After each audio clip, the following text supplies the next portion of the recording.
Bienvenue sur À vos marques, créer, lancer, le podcast où l'on parle de création, de formation en ligne et aussi de lancement.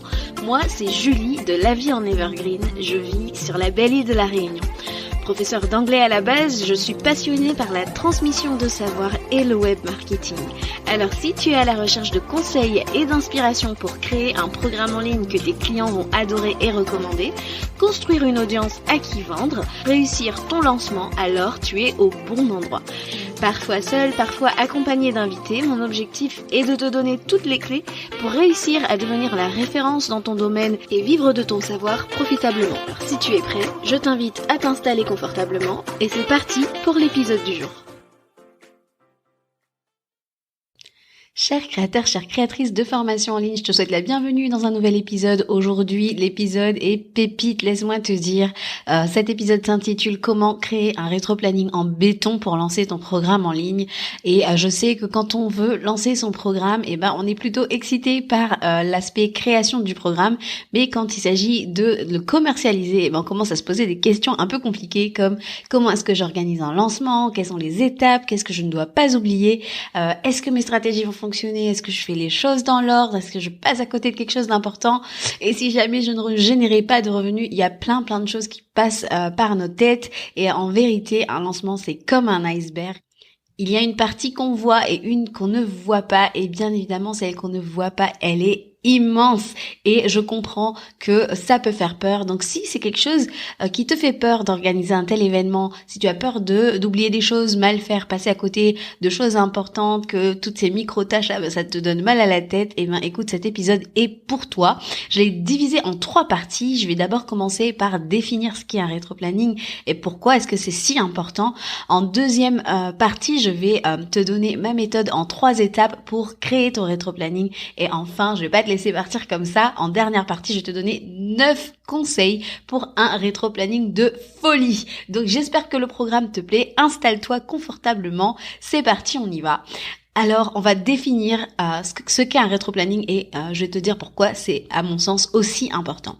Un rétro-planning, qu'est-ce que c'est ? C'est en fait un rétro-pédalage. On va marcher à l'envers, on va établir un planning rétroactif à partir d'une date clé pour établir toutes les tâches à accomplir en amont de cette date afin d'être prêt. En fait, on va organiser notre lancement en nous appuyant sur la fameuse date butoir. Tu sais, cette fameuse date d'ouverture des portes, aka l'ouverture du panier, on l'appelle comme ça aussi.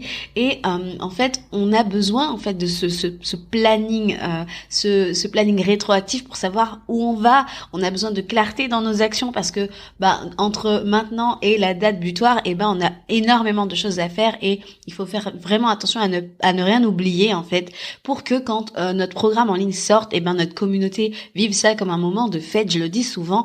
C'est un moment de fête en réalité et on n'est pas là en train de se traîner parce qu'on est au bout de sa vie, parce qu'on a eu tellement de choses à faire en amont. Les gens en fait doivent se sentir excités en fait de ce que ton programme sorte et ils ont envie de passer à l'action, ils ont envie de se dire ça y est, j'ai attendu le moment, maintenant ça y est, je vais pouvoir investir sur moi et prendre le programme de telle personne, intégrer tel programme, tu vois, il faut vraiment que ce sentiment de fête soit vraiment très présent. Donc voilà pourquoi il est très important de faire un rétro-planning. C'est vraiment la clé de voûte au niveau organisation si tu veux lancer parce que un lancement tout simplement c'est time sensitive, c'est balisé par ces deadlines, ces fameuses dates butoirs et c'est important de bien s'y préparer parce que si on ne le fait pas, si on ne cède pas de ce rétro-planning, on va accumuler une fatigue incroyable, beaucoup de stress et aussi la peur de ne pas atteindre ses objectifs de chiffre d'affaires pour la suite de son business. Donc un rétro-planning, ça va vraiment t'aider à garder la tête froide, à ne pas être dans l'émotionnel, le stress. Ça va te permettre de mieux anticiper les choses et vraiment, et là j'insiste, te placer en mode exécution en fait, parce que tu vas pas être là à te dire oh là là mais qu'est-ce qu'il faut que je fasse. Tu vas juste exécuter, tu vas passer en mode automatique et c'est ça en fait qui va te faire avancer. Donc si tu veux éviter d'aller dans tous les sens, faire n'importe quoi, mise vraiment sur un rétroplanning. Un rétroplanning, ça va aussi te permettre de faire les choses à l'avance, ne pas faire les choses la veille pour le lendemain. Hello, les emails de vente à 2h du matin la veille en mode flux tendu. Je pense que tu te reconnais, on l'a toutes fait. Et vraiment, c'est important parce que ça t'enlève cette fameuse charge mentale que j'appelle le lunch brain. C'est-à-dire que t'as cette charge mentale, t'as la tête énorme comme une pastèque parce que tu te dis, oh là là, j'ai 15 milliards de choses à faire et je vais jamais être prête et c'est pas possible quoi. Donc voilà, pour plus de sérénité, être soulagé que tu as des choses en place, il est important d'avoir un rétro-planning. J'espère que là, à ce stade, tu comprends pourquoi c'est aussi important. Je vais pouvoir passer à cette deuxième partie. Comment est-ce qu'on fait un rétro-planning en 3 étapes? C'est très simple. J'ai vraiment un process très simple à te conseiller. Première étape, d'abord, tu vas partir de tes dates importantes. Moi, j'appelle ça les dates maîtresses. C'est quoi les dates maîtresses? C'est les dates d'ouverture de ton panier, les dates où tu ouvres finalement l'accès à l'achat de ton programme. C'est classiquement, c'est à cette date-là que tu vas pouvoir offrir un événement gratuit, ce que j'appelle moi l'événement live de lancement. Ça peut être un challenge, ça peut être une masterclass, etc. Mais classiquement, en fait, tu vas faire les deux en même temps. Surtout pour une masterclass, ça va être le jour de l'ouverture du panier. Le challenge, tu peux tout à fait attendre la fin du challenge pour ouvrir ton panier et pitcher très clairement ton programme. Et l'autre date importante, c'est la date à laquelle tu vas fermer, bien évidemment, pour que ça soit terminé tout simplement.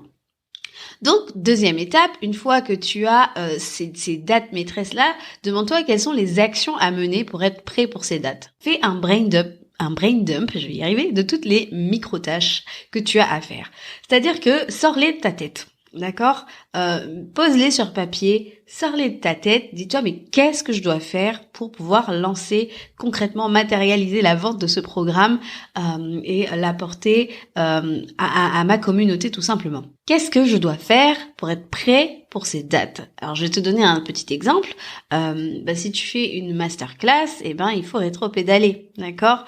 Il me faut d'abord une landing page d'inscription. Ensuite, il faut rédiger des emails pour inviter à cette masterclass. Ensuite, peut-être qu'il me faut aussi une page de remerciements, tu vois, des emails qui motivent les gens à venir avant le jour J. Il faudra créer ces masterclass, tu vois toutes ces actions qui t'amènent à être prête pour ces dates. Et à partir de ce brain dump, on va aller sur l'étape numéro 3. On va réorganiser rétroactivement le calendrier dans un ordre logique. Tu vois, je viens de t'en faire un exemple là, mais avec toutes tes petites tâches de ton brain dump, tu vas te dire qu'est-ce qui doit venir avant pour que ça fasse sens, pour que ça soit logique, que j'ai pas à revenir en arrière, etc., me perdre. Comment est-ce que je peux réorganiser ça concrètement dans mon calendrier pour avoir le temps de travailler ces tâches, mais que ça soit dans un ordre logique. Voilà un petit peu pour les 3 étapes. Donc je reprends. Étape 1, en ayant en tête nos dates maîtresses. Étape 2, on fait la liste des actions à mener pour être prêt pour ces dates. Étape 3, on réorganise rétroactivement notre calendrier dans un ordre logique. On réorganise donc ces tâches dans un ordre logique. Voilà pour le rétroplanning en 3 étapes. Maintenant, je passe au 3e pan de cet épisode, les pépites, les 9 conseils que j'ai à te donner pour avoir un rétroplanning efficace. Selon moi, un rétroplanning efficace, c'est un rétroplanning qui te prépare bien en amont. On est d'accord, on ne lance pas comme ça en se disant le mois prochain, vas-y, c'est parti, on y va. Si tu as pas mal de choses de prêtes, on est d'accord, ça peut se faire, mais ça va être très très très très très compliqué. Moi, je suis plus pour un lancement écologique, tu le sais. J'ai accompagné des clientes qui ont eu du mal à se relever d'un lancement, et alors que c'était des moments où il fallait être là pour ces clientes, etc. J'ai moi-même vécu l'épuisement de lancements successifs. Tu vois, je sais de quoi je parle, et je prône vraiment ces lancements écologiques qui te mettent pas en mode burn-out alors que tu es en train de recevoir de nouvelles personnes dans ton univers et c'est pas le moment de les décevoir. Donc vraiment, on fait attention à ça. On prend le temps qu'il faut. D'accord? On n'est pas pressé. 90 jours pour moi, c'est un timing suffisant pour te laisser le temps de travailler sur des focus différentes. Tu peux avoir des semaines où tu vas travailler sur des thématiques particulières. Tu vas pouvoir regrouper des tâches, faire du batching pour moins perdre en vitesse en fait. Vraiment, moi je te conseille de rassembler les tâches qui se ressemblent. Quand tu rédiges, tu rédiges. Quand tu programmes, tu programmes. Quand tu copie-colles, tu copie-colles. Mais fais pas tout en même temps et essaie de vraiment segmenter ton travail sur suffisamment de temps. Deuxième conseil, dilue toute la charge de travail sur ces 12 semaines pour te permettre de continuer à vivre. Parce que quand on lance un programme, c'est vrai, souvent on a un peu cette tunnel vision, cette vision tunnel en fait, on se dit « Ah, je fais que ça, etc. » Or, la vie, elle continue, on a une entreprise à faire tourner à côté. Tu es peut-être en cumul d'activités, tu es peut-être maman, tu es peut-être parent, et en fait, tu as besoin en fait d'avoir quand même du white space sur ton emploi du temps pour pouvoir vivre tout simplement. Donc préserve ton énergie. Un rétro-planning efficace pour moi, c'est aussi un rétro-planning qui table sur le long terme pour te permettre de préserver ton énergie, de prendre de l'avance, d'avoir suffisamment d'avance pour être sereine au moment où tu ouvriras les portes de ton programme. Donc vraiment, dilue toute la charge de travail sur ces 12 semaines pour te permettre de continuer à vivre. Le troisième conseil que j'ai à te donner, c'est toujours un peu dans cette notion de timing, c'est plus tu t'y prends tôt, plus tu ressentiras les effets de ce rétro-planning. Et le ressenti est quasiment magique en fait. C'est vrai que pour moi, d'avoir du temps, d'avoir du rap devant toi, c'est hyper important parce que c'est important de pouvoir te dire, ok, là je fais les choses maintenant, mais il me reste tant de temps avant l'échéance. Moi, j'ai un outil que j'utilise avec mes clientes qui s'appelle le Launch Calculator. C'est un outil qu'on a développé en interne. C'est une feuille de calcul qui génère automatiquement toutes les dates de notre lancement et y compris le temps qui reste avant d'ouvrir les portes. C'est vraiment un outil, c'est une pépite le truc.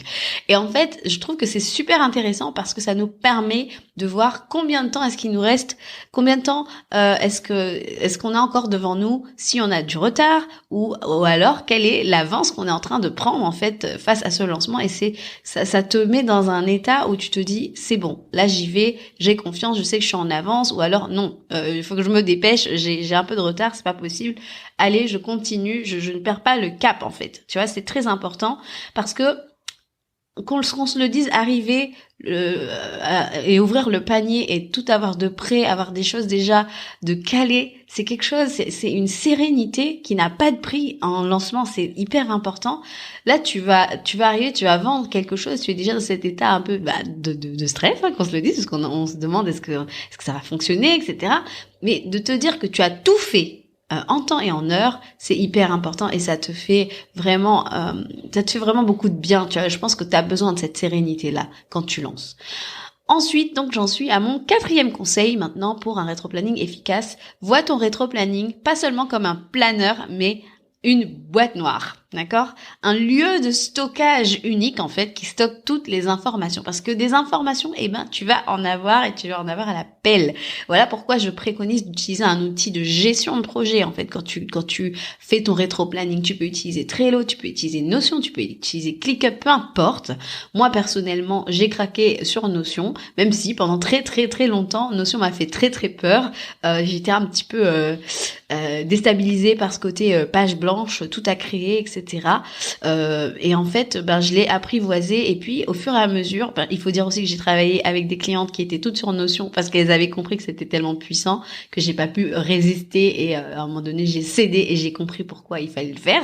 Et écoute, moi j'utilise Notion pour ça, mais tu n'es absolument pas obligé. Tu peux très bien utiliser autre chose, tant que ça te permet de stocker vraiment toutes les informations créées à l'intérieur, en fait, tout simplement, de cet outil. Tout ce que tu as à créer. Tu vois, par exemple, je parle de création d'offres. Admettons, tu crées ton offre à l'intérieur de ton outil de gestion de projet. Et quand tu vas faire ta page de vente, tu vas juste, à quelques clics, retrouver les éléments importants. Pareil, quand tu vas écrire tes emails de vente, tu vas retrouver les éléments de ta page de vente à quelques clics et ça va être très simple et ça va être beaucoup moins casse-tête. Et voilà pourquoi, pour moi, c'est important de pas simplement voir ça comme un peu une vision calendrier, tu vois, mais vraiment avoir en tête un rétro-planning qui est aussi un lieu de stockage unique de toutes les informations importantes, de tout ce que tu vas créer pour ton lancement.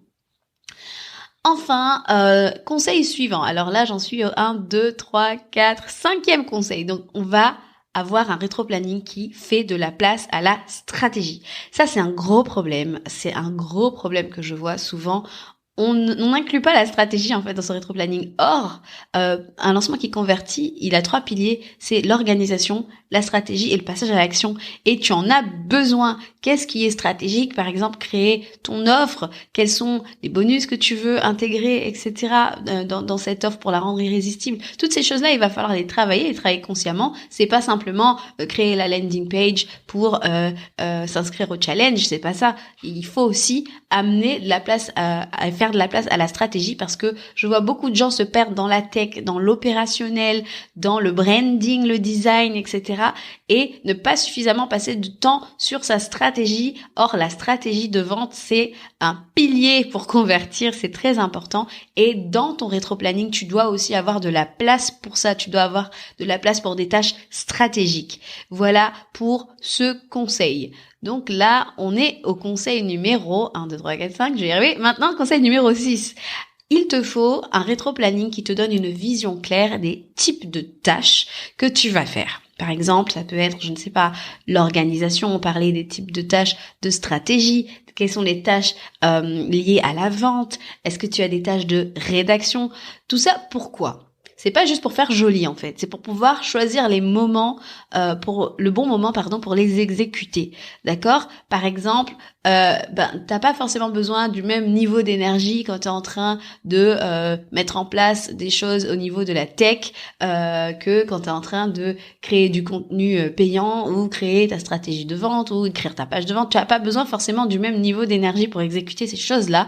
Et en fait, d'avoir une vision claire des types de tâches, ça te permet de voir qu'est-ce que tu peux faire quand t'es un petit peu fatigué, si t'es comme moi du chronotype lion, tu vas pouvoir mettre les choses très très high energy vraiment le matin et faire les choses un peu plus low energy vraiment l'après-midi, création de contenu, etc. En fait, tu vas pouvoir adapter ton mode de fonctionnement aussi à l'exécution de ces tâches, et c'est important pour ça. Tu vois, tu vas aussi pouvoir voir aussi qu'est-ce que tu peux déléguer. Donc tout ce qui est opérationnel, c'est quelque chose que tu peux tout à fait déléguer. Tu n'es pas indispensable. Je tiens à le dire, il y a des assistantes virtuelles qui sont très qualifiés, qui sont formés aujourd'hui, qui peuvent aller beaucoup plus vite sur des tâches que toi, tu vas mettre 3 plombes à faire, tu vois. Et ça, c'est quelque chose que tu peux tout à fait déléguer. Il y a énormément, si tu savais, énormément de choses que tu peux déléguer au moment de lancer. Moi, mes clientes, je leur conseille toujours, quand elles viennent pour se faire accompagner, je leur dis, est-ce que tu peux déléguer? Est-ce que tu veux tenter l'aventure de la délégation, même si c'est la première fois? Et en général, tu sais quoi? Elles continuent même après avoir lancé quand elles réalisent la force de frappe qu'elles ont développée grâce à la délégation. C'est juste un truc de fou. Voilà un petit peu pour la vision claire des types de tâches. C'est important de savoir quels sont les types de tâches que tu as face à toi pour les exécuter au bon moment. Maintenant, on passe au conseil suivant. Le conseil pour un rétro-planning efficace, c'est un rétro-planning qui prend en compte les dépendances. Qu'est-ce que c'est que ça? Les dépendances, en fait, c'est les liens invisibles qu'il y a entre toutes les micro-tâches de ton lancement. C'est-à-dire que je vais te donner 2 exemples. D'accord? Admettons, tu écris sur ton rétro-planning travailler sur la masterclass de vente. Là, les dépendances, c'est quoi? J'ai besoin d'une date pour cette fameuse masterclass. Il faut pouvoir inviter à cette masterclass. Il me faut une page d'inscription à cette masterclass. Il me faut une page de remerciement. Il faut avoir rédigé des emails d'invitation pour inviter à cette masterclass. Il me faut des emails qui les motivent à venir. Il me faut mes slides. Tu vois, toutes ces tâches qui sont rattachées, en fait, à la tâche principale, travailler sur la masterclass, c'est ça les dépendances. Et un rétro-planning efficace, il prend en compte ces choses-là, tu vois. C'est pareil, un autre exemple. Quand tu vas inviter les gens sur ta masterclass, il faut que tu aies travaillé le contenu de tes slides pour pouvoir créer un workbook à envoyer dans l'email d'invitation, de confirmation, tu vois. Et ça serait évitable si ton rétro-planning, il est bien ficelé. Donc, un rétro-planning ne s'improvise pas. D'accord? Il prend en compte vraiment les dépendances entre les micro-tâches, et Dieu sait qu'il y en a. Donc voilà pour ce conseil. Conseil suivant, je te dirais qu'un rétro-planning en béton, c'est un rétro-planning qui tient à distance de ton panier ouvert les tâches les plus énergivores. Franchement, moi je pense que c'est ce qui cause le plus gros problème en fait en termes de burn-out du lancement, c'est ces fameuses grosses tâches énergivores qui nous prennent la tête, qui sont hautement stratégiques et qui consomment énormément d'énergie. Je parle de la partie rédaction des textes de vente, page de vente, etc. Enfin, il y a plein de choses comme ça qui pour moi doivent être éloignées le plus possible du panier ouvert, parce que au panier ouvert tu vas avoir besoin de tes ressources en énergie. Plus tu vas t'approcher de l'échéance, tu vas passer ton lancement en fait va passer des coulisses à la lumière, et tu as besoin comme on le dit en anglais, je n'arrive pas à trouver un terme, mais you need to show up, tu vois, tu as besoin d'être là, d'être visible, de te montrer, tu vas faire beaucoup plus de choses aux yeux, au vu et au su de ta communauté. La partie coulisses va au fur et à mesure laisser place à la partie de lumière, et donc il va falloir être rempli d'énergie pour ça. Et pour moi, c'est important que ton rétro-planning prenne en compte ça et mette à distance du panier ouvert les tâches vraiment très énergivores. Et enfin, le dernier conseil pour un rétro-planning efficace et en béton, c'est un rétro-planning qui t'enlève le brainwork, le guesswork. Je suis désolée pour mes anglicismes, je trouve pas d'autres termes en français qui traduisent ça. Le guesswork, c'est quoi? C'est tout le travail de devinette, d'enquête que tu dois mener pour savoir quoi faire. Un rétro-planning qui t'enlève ça, c'est un rétro-planning efficace. C'est-à-dire que tu as en vrai un système qui est duplicable, que à chaque fois que tu vas lancer un programme ou le même programme, peu importe, tu sais en fait qu'est-ce que tu dois faire. Tu vois, pareil, il y a un truc moi que je vois, c'est que on met énormément d'énergie à créer le programme, à organiser son lancement, et puis d'un coup, boum, le panier ouvre. C'est comme si tout d'un coup on se réveille un peu avec la gueule de bois et on sait plus quoi faire. On ne sait plus quoi faire. On se dit ok, les portes sont ouvertes. Qu'est-ce que je fais maintenant? Tu vois? Donc oui, il y a effectivement l'événement live, etc. Tu as les emails qui vont qui vont être qui sont programmés et qui vont arriver sur la boîte mail de tes prospects. Mais qu'est-ce que je fais concrètement? Quelle est la routine quelque part qu'il faut que j'adopte? Qu'est-ce que je dois faire? Qu'est-ce que je dois traquer? Est-ce qu'il y a il y a des choses à faire. Oui, absolument. Tu vois, et ça, ce sont des choses que tu dois également intégrer dans ton rétro-planning pour qu'il soit efficace, pour qu'il soit en béton, pour lancer ton programme en ligne. Et en fait, là, aujourd'hui, avec tout ce que je viens de te dire, tu as de quoi créer un rétro-planning. Honnêtement, tu as de quoi. Je t'ai donné pas mal d'éléments qui te permettraient de créer ton rétro-planning pour lancer ton programme comme une grande, comme un grand, il n'y a pas de souci. Mais sache quand même que j'ai créé Launch Plan With Me, et c'est avec une grande joie et vraiment beaucoup d'émotions que je te le présente officiellement. Il sort officiellement le 20. À l'heure actuelle, il est encore en pré-vente. Il y a déjà des gens qui en ont profité et qui ont rejoint Launch Plan With Me au tarif pré-vente. Mais sache que c'est un système complet que j'ai créé pour t'aider à lancer ton programme en 90 jours. Qu'est-ce que ça comporte? Ça comporte un inventaire complet et clé en main des tâches incontournables de lancement sur 90 jours. Je t'ai littéralement mâché le travail et je te tiens la main pour que en 90 jours tu puisses lancer ton programme en ligne sans être submergé ou avoir la tête dans le guidon, et en sachant exactement quoi faire tout simplement. Launch Plan With Me est un rétro-planning qui te donne accès à un inventaire complet et clé en main des tâches incontournables de lancement sur 90 jours. Il y en a 92 pour être très exact. Il faut que j'aille modifier la page de vente, mais bon voilà. Et ça va t'économiser énormément de temps, de stress, de guesswork, on y revient, pour lancer ton programme dans 12 semaines. Il y a également un Launch Calculator qui est en fait une feuille de calcul dont je t'ai parlé tout à l'heure, qui va te permettre de générer automatiquement tes dates de lancement en quelques clics et te dire exactement quand tu vas ouvrir, quand tu vas fermer les portes, quand est-ce que débute ton pré-lancement, quand est-ce qu'a lieu ton événement live. Vraiment, tout est fait vraiment en un claquement de doigts. Tu sauras tout, tu auras toutes tes dates, tout sera balisé. Ensuite, il y aura également une routine de lancement. On parlait tout à l'heure de cette fameuse gueule de bois où tu sais plus quoi faire, quoi dire, quoi traquer. Dans cette routine que je t'offre, tu vas savoir quelles sont les actions à répéter pendant tous les jours de ton panier ouvert pour vendre activement ton programme.